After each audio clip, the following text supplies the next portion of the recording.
Et bonjour à tous, mon nom est François Letarte, bienvenue sur ma chaîne JDR D30, une chaîne consacrée aux jeux de rôle sur table avec une vie de rôliste. Et la réponse au RPG Week, la nouvelle question, je vais mettre le lien en bas de la vidéo qui pose la question. Donc, race ou espèce préférée, ouais, puis que ça soit pas des humains. OK, parce que justement, je trouve que la précision est bonne, parce que d'habitude, si je vais dans le fantasy, moi, j'aime ça jouer des humains. Puis, tu sais, dans le fond, si c'était justement le cas, il voulait aussi que j'en parle. Enfin, je vais en parler. Moi, je pense que, tu sais, une espèce, une race a une couleur très, très, très précise, tout ça. Puis, je trouve que c'est comme une couche d'interprétation avec laquelle j'ai pas le goût de dealer. Tu sais, j'ai le goût de dealer avec un humain. Tu sais, je sais c'est quoi être un humain. En tout cas, tu sais, j'ai assez d'exemples dans ma vie d'humain. Fait que, donc, tu sais, je suis capable de me coller à ça. Puis je pense qu'il y a moyen d'être très varié, puis tout ça. Tu sais, c'est ça. J'ai jamais senti la nécessité de dire, pour mon évasion personnelle, j'ai besoin de jouer une race. Mais non, regarde, on peut jouer un humain. Tu sais, je pense que l'évasion va venir par bien d'autres choses. Tu sais, déjà, si tu fais un métier un peu fantastique, déjà, t'as déjà une porte de sortie. Si tu veux vraiment filer de l'évasion, ben c'est ça. Fait que, tu sais, les humains, en fait, c'est juste pour... Tu sais, c'est juste que j'ai pas envie de me badrer avec les codes entourant... les codes entourant les spécificités d'une espèce, puis tout ça. Tu sais, je pense que c'est juste pour pas me casser la tête. Puis, tu sais, de mettre mon énergie sur l'interprétation d'un personnage ailleurs que là. C'est ça. Tu sais, je pense qu'on a une énergie limitée, là. Fait que on peut mettre nos œufs dans le bon panier. Puis, pour moi, c'est une façon de le faire, c'est-à-dire de pas aller trop dans une race. Pas que... Ben, tu sais, j'ai rien contre en même temps. Mettons là, que j'en choisirais une race fantasy. J'irais avec les nains, en fait. Les nains, je trouve que justement, sont assez proches des humains d'une certaine façon. Je trouve qu'ils représentent un côté festif de l'humanité, tu sais, d'une certaine façon. Du moins, c'est de même que je les vois, tout ça. Puis ça, probablement qu'un nain, ça serait un bon call pour moi. Tu sais, je pense que j'aurais du plaisir à jouer un nain. Pour toutes les autres, ça me dit pas, tu sais, les foutus elfes, puis je comprends pas, mais tu sais, je comprends pas, c'est sûr, c'est moi, là, c'est passé par rapport à ma vision, puis ma préférence personnelle, mais je comprends pas l'engouement pour les elfes, tu sais, à part qu'ils sont beaux. J'ai déjà fait une vidéo entière là-dessus dans laquelle j'ai tout à fait raison, fait que il se dirait à voir à quel point que je suis intransigeant et que je vous mets la vérité en pleine face.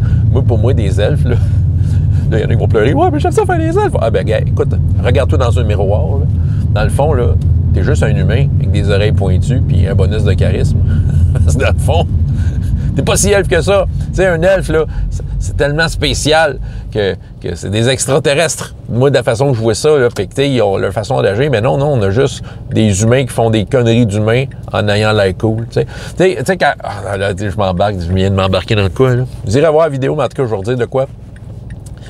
Tu sais, les elfes, tu dis à quel point ils sont gracieux, qu'ils vivent pendant 1000 ans, ils font des affaires, tu lis le Seigneur des Anneaux, ça a l'air tellement extraordinaire. Puis le jour 1 où le joueur se fait un elfe, là, son elfe voleur, évidemment, là, puis avec son couteau en argent, puis il se fait un elfe voleur, là. Dès le jour 1 que ce joueur-là est joué, c'est plus un elfe, c'est un humain qui fait des conneries, tu sais.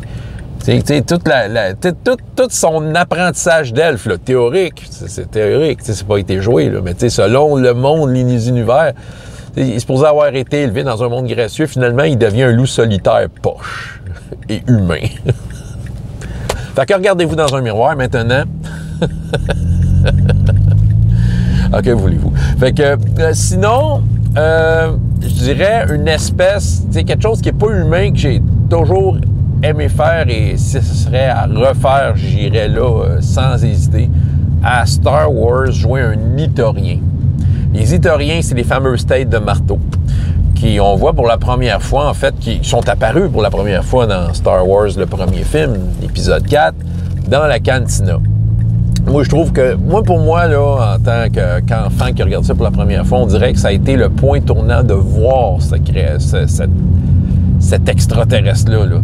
ça a été un point tournant pour moi pour dire, OK, là, on est vraiment quelque part avec Star Wars. On est vraiment dans un monde différent.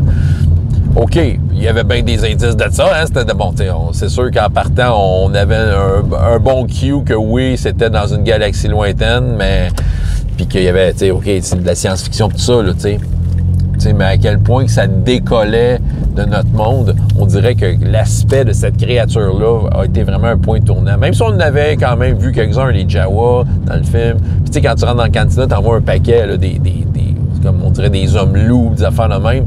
Mais là, lui, quand il arrive, il est tellement weird que c'est comme, oh, là, on est ailleurs.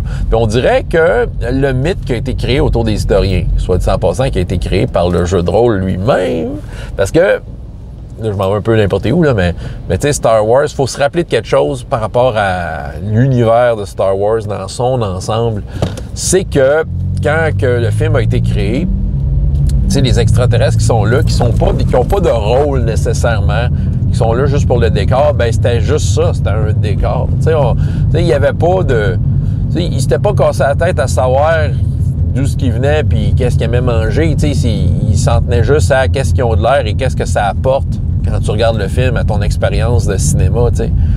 Fait que George Lucas, c'est ça, il faisait confiance à ses maquettistes et tout ça pour dire « amenez-moi des affaires weird ». Puis là, ils sont arrivés avec, entre autres, ça. Mais plus tard, quand le jeu de rôle a été publié, ben il a fallu que les concepteurs se penchent sur ces différentes créatures-là et leur mettent quelque chose, un background.